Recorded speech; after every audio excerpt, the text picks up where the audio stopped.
WhatsApp guys. तो आज हम शुरू करते हैं हमारा लेक्चर रीजनिंग का। और जैसे कि अब हम देख रहे हैं हमारा मुश्किल से एक हफ्ता बचा होगा हमारे एग्जाम के लिए।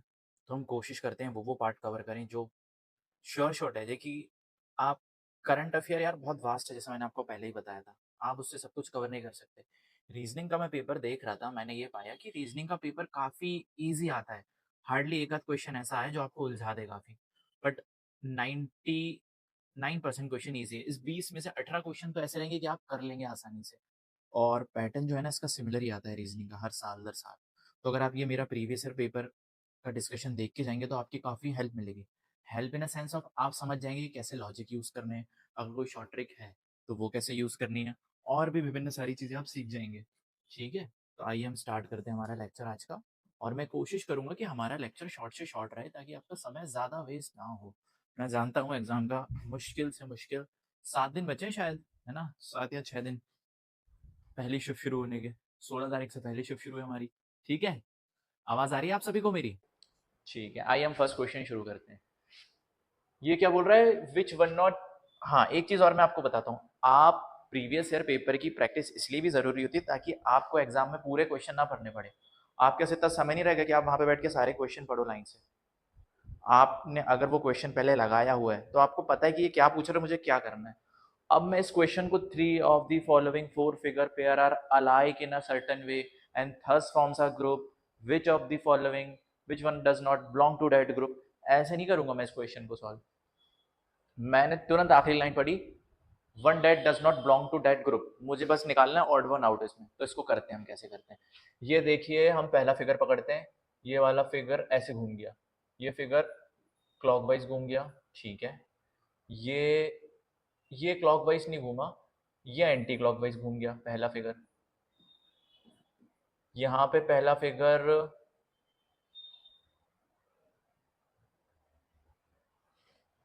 नहीं सॉरी सॉरी सॉरी, ये भी हमारा क्लॉकवाइज ही घूम रहा है, क्लॉक की दिशा में।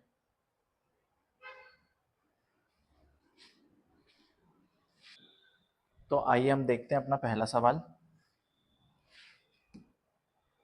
ठीक है, हमसे ये पूछ रहा है which does not belong to that group. हम इस फिगर को लेके चलते हैं, सबके फर्स्ट फिगर को। ये फिगर क्या है, ये जो ब्लैक वाला पार्ट है ना, ये पार्ट घूम के यूं चला गया और ये वाला पार्ट यूं आ गया, यानी कि ऐसे घूमा है फिगर। ये चीज इसमें हो रही है क्या, ये ऐसे घूमा है क्या? ये नहीं घूमा। ये ऐसे घूमा है क्या? हाँ ये घूमा है। ये ऐसे घूम गया है क्या? हाँ ये ऐसे घूम गया है। मतलब ये वाले जो फिगर है ना, ये जो फिगर है ये ऐसे घूम जाते हैं, अपने लेफ्ट की ओर घूम रहे हैं। ये घूम रहा है अपने लेफ्ट की ओर। जी हाँ ये घूम रहा है, अगर हम इसका इधर मुंह माने तो ये अपने लेफ्ट की ओर घूम रहा है। ये नहीं घूम रहा, तो हमारा ये आंसर है। आइए चलते हैं नेक्स्ट क्वेश्चन पे। हाँ, इसमें मैं आपको एक चीज़ बताता हूँ। इस तरह के क्वेश्चन में ना आपको क्या करना है, सीरीज बनानी है आपको। आप ये पहले फिगर को भूल जाइए, इसको भूल जाइए, कंफ्यूजन क्रिएट करने के लिए ही दिया हुआ है। आपको क्या करना है, जो चीज़ यहाँ फॉलो हो रही है ना वो इसमें फॉलो होगी, और जो यहाँ फॉलो हुई है वो इसमें फॉलो होगी। तो हम लोग देखते हैं ये रेक्टेंगल है, रेक्टेंगल सेंटर में चला गया तो प्लस भी सेंटर में जाएगा, प्लस इसमें सेंटर में है, इसमें तो नहीं है, ये नहीं हो सकता। जो पी था सेंटर में वो अपने राइट पे चला गया, तो यहाँ पे इनटू है वो राइट में चला जाएगा। इसमें है क्या? नहीं है। इसमें है क्या? नहीं है, सिर्फ इसमें है। ये correct answer. With in seconds हो रहे हैं क्वेश्चन। हम आते हैं अब नेक्स्ट क्वेश्चन पे। इसमें हमें क्या करना है, फास्ट को अगर 739 लिखते हैं, लाइन को ऐसे लिखते हैं, तो मैच द कॉलम करना है। तुरंत तुरंत करिए। फास्ट का कोड क्या है, एफ का कोड क्या है 6, ए का कोड क्या है 1, 6 और 1 7, एस का कोड क्या है 19, टी का कोड क्या है 20, मिलके कितना हो गया 39। ठीक है, इसमें भी चेक कर लेते हैं। एल का कोड क्या है 12, आई का कोड क्या है 9, 12 और 9 21। ठीक है, एन का कोड क्या है 14, ई का कोड क्या है 5, यानी कि 19। अब हम समझ गए कैसे काम कर रहा है।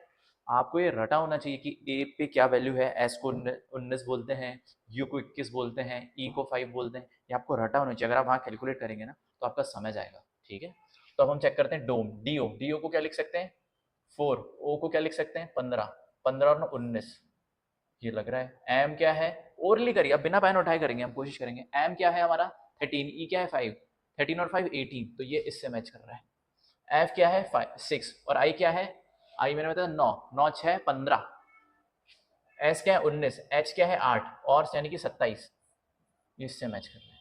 सी क्या है 3, ओ क्या है 15, 15 और 3 18, एम क्या है 13, बी की वैल्यू क्या है 2, यानी कि 13 + 2 15, ये इससे मैच कर रहा है।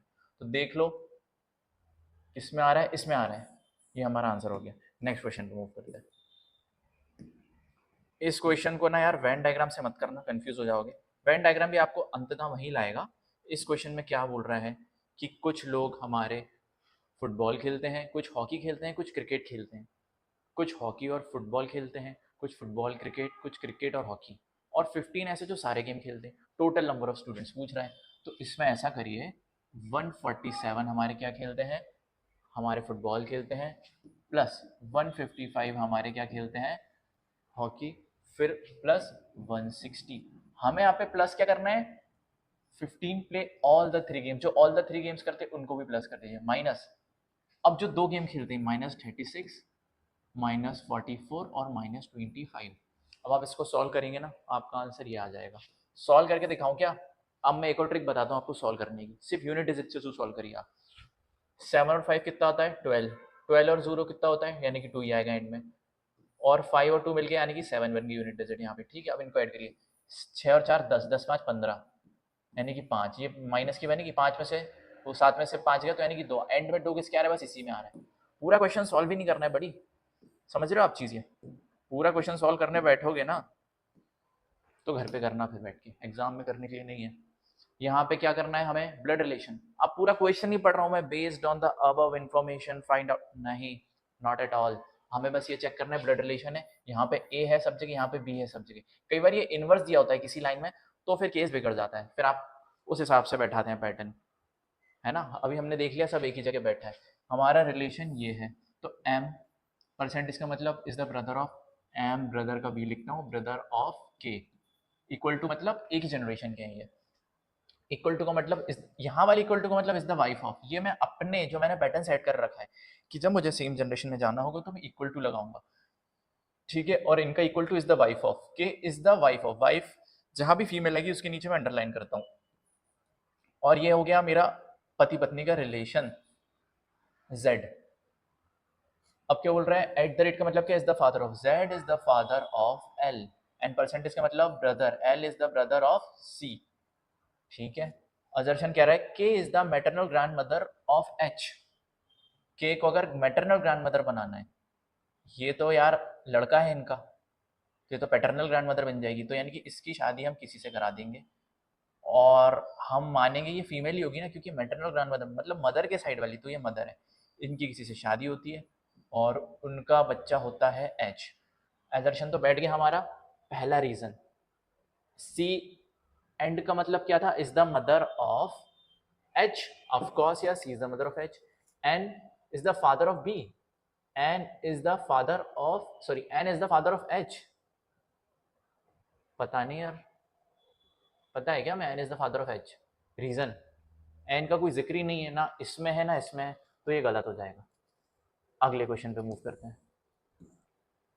इन which direction is Vineet finally facing, हमें ये बताना है कि विनीत फाइनली किस डायरेक्शन में फेस कर रहे हैं। तो क्या हम इस बात का आंसर सिर्फ स्टेटमेंट 1 पढ़ के दे सकते हैं, या फिर सिर्फ स्टेटमेंट 2 से दे सकते हैं, क्या हमें दोनों पढ़ने पड़ेंगे? तो मैं आपको बताता हूँ कैसे करा जाए इसको। सबसे पहले पहला स्टेटमेंट पढ़ते हैं। Initially Vineet was facing north east, then he turn 135 degree clockwise. उसका इनिशियल डायरेक्शन दे रखा है उन्होंने कि वो नॉर्थ ईस्ट की ओर फेस कर रहा है, पेन नहीं उठाना है, इसको ओरली करना है, ये ओरली होना चाहिए क्वेश्चन।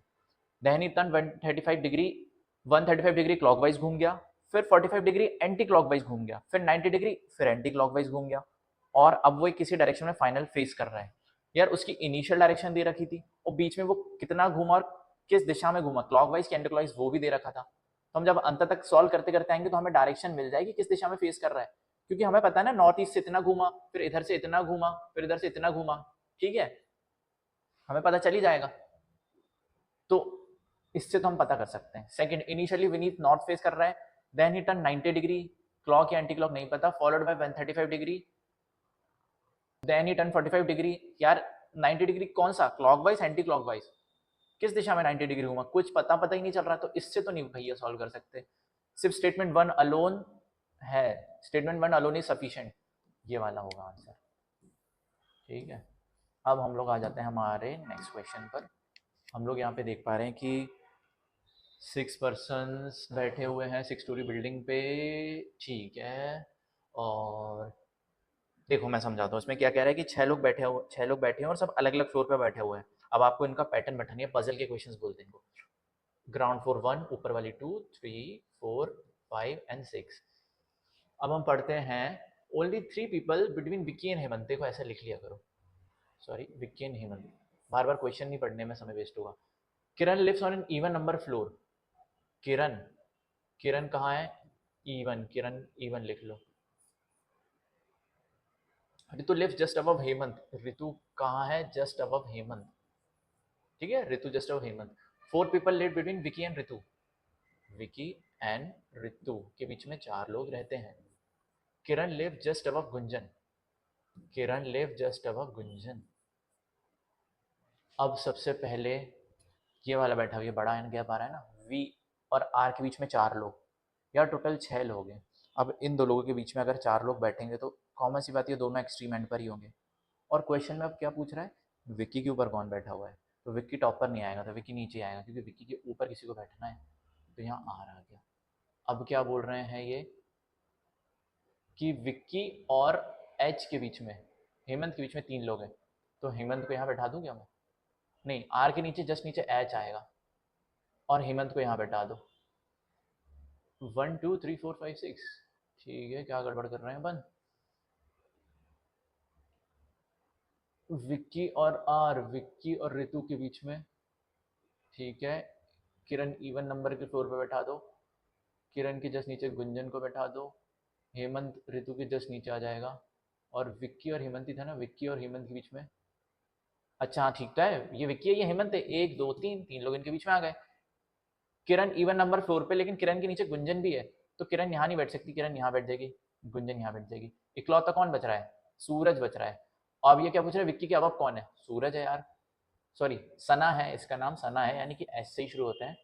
ठीक है, अगले क्वेश्चन पे आते हैं हम लोग। अगला क्वेश्चन है हमारा,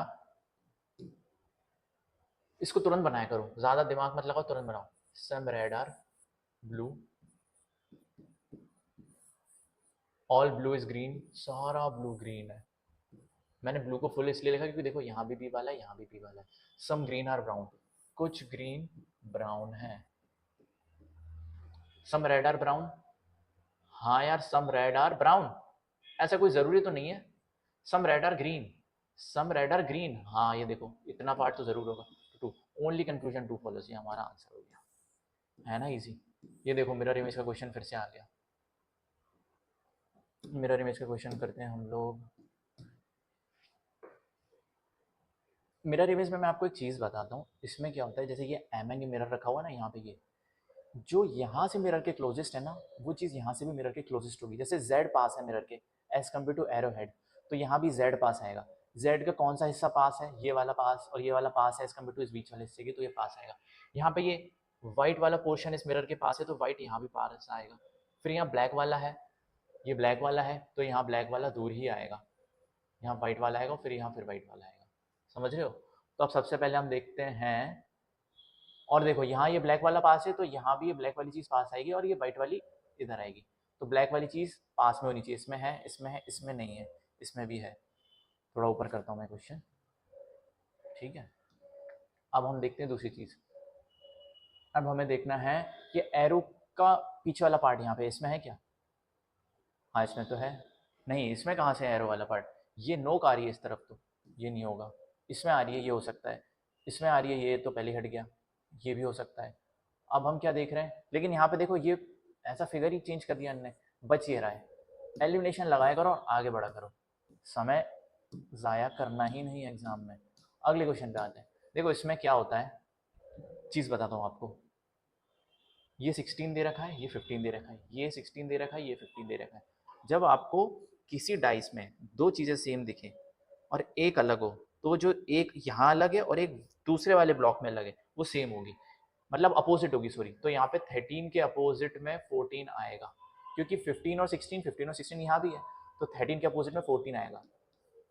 ये एक पैटर्न है, इसको याद कर लो, ठीक है। ये वाला क्वेश्चन क्या कहता है, इसको कैसे करेंगे भाई जनों। इस वाले क्वेश्चन में क्या करना है हमें, ठीक है, हमें इसमें ये बताना है कि कौन सा ऑप्शन यही पैटर्न फॉलो कर रहा है। तो तुरंत तुरंत इसमें कैलकुलेशन लगाओ, 21 और 12 को जोड़ दो, 2 और 1 3, 2 और 1 3, 33 हो गया। 33 में क्या करेगी 162 बन जाए, कुछ कर सकते हैं। 33 में 162 बन जाए, 3 1 जा 3, 3 2 6, 3 4 जा 12, 3 3 33 8 जा कितना हो रहा है, क्योंकि 3 33 8 जा करेंगे तो एंड में 2 आएगा। करके देख लो यार। 30, ये क्या हो रहा है, क्या हो गया, 33, हाँ तो 33 8 जा कर लो, 3 8 जा 24, 2 आ गया, 3 जा 24, 25 26 264। नहीं कुछ नहीं बैठ पा रहा पैटर्न ऐसा। अब इनको माइनस कर लो आपस में, कितना हो रहा है, अगर 21 में से 12 घटा दिए तुमने तो 9 बचेगा। ओके 9 बचेगा, 9 से कुछ हो रहा है क्या इसमें, 9 में क्या कर दें कि 162 आ जाए। 9 का स्क्वायर करो वो कितना आएगा, 9 का स्क्वायर आ जाएगा 81। 81 81 का डबल 162 हो रहा है। ये चीज़ इसमें भी लगा के देखते हैं, इनका डिफरेंस कितना आ रहा है, 6 में से 2 गए, 6 में से 12, 12 का डबल 144 इंटू 2, 288। ये पैटर्न फॉलो बैठ गया। देखो मैं बताता हूँ पैटर्न क्या है इसमें। फर्स्ट डिजिट सेकंड डिजिट आपस में माइनस करेंगे, जो भी आंसर आएगा उसका स्क्वायर कर दो, इंटू 2 कर दो, इज इक्वल्स टू थर्ड। अब बताऊँ ये मुझे कैसे पता था, इतनी आसानी से कैसे पता चल गया, प्रैक्टिस। मैंने आईबी के काफ़ी सारे पेपर लगा रखे हैं, तो मैं समझ गया कि यार ऐसा कुछ पैटर्न हो सकता है। अगर आप प्रैक्टिस करोगे ना तो आप समझ जाओगे एग्जाम में।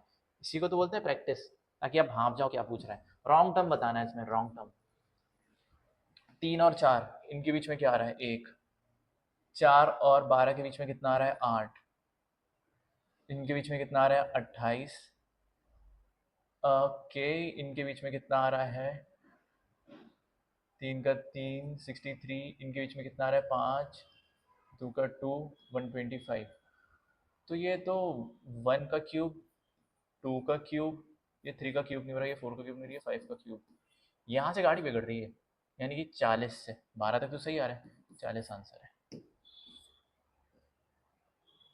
ये 13वां क्वेश्चन ना, इसको अपन एंड में देखेंगे, ये बहुत टाइम टेकिंग क्वेश्चन, और ऐसे क्वेश्चन एग्जाम में भी अंत में ही देखो तो भला है आपका, वरना दिक्कत में आओगे। इस क्वेश्चन में हम लोग देखते हैं क्या पूछ रहा है। You must assume everything in the statement to be true, decide which of the conclusion logically follows. With active population, road traffic, industry and construction, cities are expectedly noisy places. Noise is a leading source of dissatisfaction of a city. जल्दी जल्दी पढ़ना है, तेज तेज तेज तेज।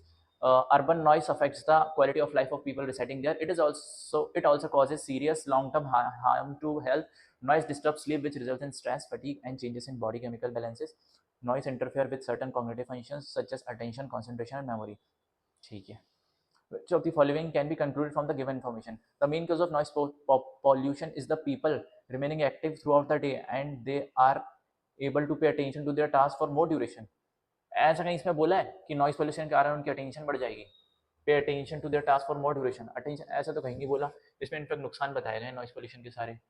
फिर अगला question क्या है हमारा, sorry अगला स्टेटमेंट क्या है, noise pollution is evident only in those urban areas where industries are located and people are not sleeping properly due to long working hours, only in those urban areas. ये क्या बोल रहा है, समझ रहे हो कुछ? The noise pollution is evident only in those urban areas where industries are located and people are not sleeping properly due to long working hours. Long working hours के कारण नहीं पीपल सो पा रहे हैं क्या, ऐसा नहीं बोल रहा है? नहीं। Noise is associated with low quality of sleep, सही बात है, which causes other problems such as tiredness, stress and bodily changes. Of course ये तो ऊपर दे ही रखा था इसने, तो ये सही है। Sleep is not the only factor which is infected due to noise pollution, there are other factor affected, other function are affected among people, सही बात है, कॉग्निटिव फंक्शन भी अफेक्ट होते हैं, अटेंशन, कंसंट्रेशन, मेमोरी, ये भी सही है। तो सी और डी कहाँ पर है, इसमें है। आगे बढ़ो, क्या करना है यहाँ पे हमें different odd one out pick करना है ना, ठीक है। क्यू के 10 बार आर आता है, एल के बाद एल एम आता है, यू के बाद वी आता है, एच के बाद आई आता है। देखो ये सब लाइन से हैं, ये लाइन से नहीं है। एल के बाद क्या आता है, एल एम आता है, यहाँ एल के है। इसको यार क्या करना है, इसको बस सीधे बना लो खटाखट, इसमें ना दिमाग, इसमें पेन उठाना पड़ता है इस क्वेश्चन में। 55 एन मतलब मल्टीप्लिकेशन, टू एम मतलब addition, 27 O denote subtraction, and P denotes division. तो यहीं पे डिवाइड कर दो, 4 4 जा 16। अब हम यूनिट डिजिट चलेंगे, 5 2 से 10 0 आ गया, और यहाँ पे 7 आ जाएगी, 4 5 7 3 आएगा इनमें, 3 तो 2 में आ रहा है। इसको सॉल्व भी कर लो, गया 55 टू 110 हो गया, 110 हो गया, 110 और 27 7 187 हो गया, -4 140 133 आ गया आंसर आपका।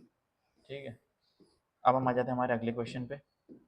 अगला क्वेश्चन हमारा ये कहता है कि कौन सा लॉजिकल ऑर्डर में फॉलो हो रहा है, सीड फ्लावर प्लांट बर्ड। तो यार सबसे पहले तो हमारा सीड आता है, सबसे पहले हमारा सीड आता है, फिर उसके बाद क्या आता है, फ्लावर आ जाता है, नहीं प्लांट आ जाता है, नहीं सीड में से बर्ड आता है यार, फिर बर्ड के बाद क्या आता है, बर्ड में से ही फ्लावर निकलता है, फिर से दोबारा प्लांट रीजनरेट किया जा सकता है, ये पैटर्न फॉलो होगा। अब हम लोग आ जाते हैं अगले क्वेश्चन में। अगले क्वेश्चन में क्या कर रहा है, पॉस्ट को अगर हम ऐसे लिखते हैं और जेनिथ को हम लोग ऐसे लिखते हैं, तो बताना है कि इसमें से कौन सा सही लॉजिक मैच करेगा। तो इसको हम बना के देखते हैं, इसको पहले देख के समझो क्या हो रहा है ये। पी का अपोजिट है क्या यू, नहीं। पी और यू का कोई रिलेशन बैठ रहा है, you element P Q R S T U, P Q R S T U, चार का डिफरेंस आ रहा है, तो जेड में, जेड में तो नहीं आ रहा। पी और ए का कोई रिलेशन है क्या, इस पी और ए का बहुत दूर का रिलेशन है, तो बट जेड और ई उतना दूर का तो नहीं आ रहा। ठीक है, अब क्या कर रहा है ये, दूसरी चीज, तुरंत दूसरा पैटर्न लगा कि ये पैटर्न तो फॉलो नहीं हो रहा। दूसरा पैटर्न देखो, डी, डी का यू से कुछ रिलेशन बैठ रहा है क्या, अगर वो रिलेशन बैठ रहा है तो यहाँ पे एच का रिलेशन जेड से बैठ रहा है क्या, वो नहीं बैठ रहा।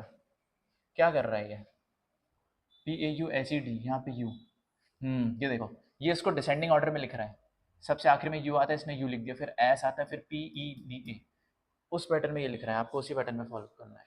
अब टिंगल में सबसे आखिरी में तो टी आएगा, सॉरी सबसे पहले टी आएगा, सबसे पहले टी किसी में नहीं आ रहा, तो ये वन वाला ऑप्शन तो होगा ही नहीं, वन इसमें आ रहा है, वन इसमें आ रहा है, फिर M O R S E, सबसे आर एस, सबसे पहले एस आएगा, एस इसमें आ रहा है, आर भी आ रहा है, O M L E, two का वाई, टू का वाई किसमें है, इसमें भी है, इसमें भी है। कैमल्स, कैमल्स में सबसे पहले एस आएगा, एस वाला तो अपना हो ही चुका है, तो ये भी किसी में नहीं बैठ रहा, तो ये भी किसी में नहीं, तो बचा ये ऑप्शन, ये आंसर है हमारा। पूरे सॉल्व नहीं करने हैं आपको, आप बस करके देखिए, आपको पता लग जाएगा कि इसमें आंसर आ जाएगा।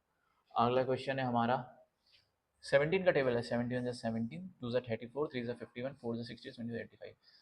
ये तो रॉन्ग होगा नहीं, वाई में 2 जोड़ा, जेड ए, बी सी 2 जोड़ दिया, सी डी ई, यहाँ ई आना चाहिए, यहाँ एफ आ रहा है, ये हो गया।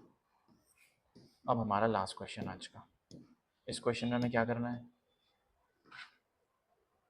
इसमें 6 गर्ल्स हैं, उनके स्कोर दे रखे हैं एग्जामिनेशन में, बी का स्कोर डी से ज़्यादा है, डी और ई का रेशियो क्या देखा है, पहले हम लिखते जाते हैं इसको, डी और ई का रेशियो दे रखा है 5:8, और किसका रेशियो देखा है, ए और डी का भी दे रखा है, ए और डी का दे रखा है 11:10। इसी की वैल्यू दे रखी है क्या, the sum of marks obtained by D and E is 130, F score 5 marks more than A, ये ए है, इसको एक्स मिले हैं, तो एफ को कितने मिले हैं, F score 5 marks more, X plus 5, C score more than E, C को ई से ज़्यादा आए हैं, D score less than C, let suppose हम यहाँ बैठा लेते हैं, हमें अभी पता नहीं, the sum of marks obtained by D and E is 130, D and E 8 5 13, इसकी वैल्यू कितनी आ रही है 13, और इन दोनों का सम कितना दे रखा है 130, तो 1 यूनिट की वैल्यू कितनी आ गई हमारी 10, आ गई 10, तो इससे हमारी इसकी वैल्यू हो जाएगी 50 और इसकी वैल्यू हो जाएगी 80। पूछ क्या रहा है हमसे question, which of the following is true based on the given question, F score 60 marks, F का स्कोर का भी कोई परिचय नहीं हो पाया हमें, डी और ई के मार्क्स पता चल गए हमें, डी और ई के मार्क्स पता चल गए, ठीक है। और कहीं ए और एफ का रिलेशन दिया है, the ratio between A and D is D के 50, यानी कि इसकी वैल्यू 50 है, ए की वैल्यू 5 आ गई, तो ए के वैल्यू ए के 55, अगर ए के 55 इसके 5 ज़्यादा थे तो एफ के 60, तो ये तो सही है, F score 60 marks, C score the highest mark. इसमें देखो क्या करना है, सबके मार्क्स मत निकालते बैठ जाना। तुम्हें ये पता है कि ई से तो ज़्यादा है ही, और ई से ज़्यादा है, तो सी एक जगह, तो सी कहीं भी इस क्वेश्चन में आपको लोएस्ट दिख रहा है क्या? बी से भी ज़्यादा है ही, और अगर ई और बी से ज़्यादा है तो ई की वैल्यू डी से ज़्यादा है, तो ई वैसे ही बड़ा था यहाँ पे। कुल मिला के एक ही चीज़ आपकी आगे बच रही है जो कि सी, तो आपका आंसर होगा both A and B are correct. Thank you. आज का हमारा सेशन कंप्लीट होता है। मैंने कोशिश करी आज आपको आधे घंटे से थोड़ा कम में करा दिया, और थोड़ा बहुत लेक्चर स्ट्रेच हुआ तो उसके लिए माफ़ी चाहूँगा। अगली बार हम कोशिश करेंगे हमारे लेक्चर और भी शॉर्ट। धन्यवाद, थैंक यू।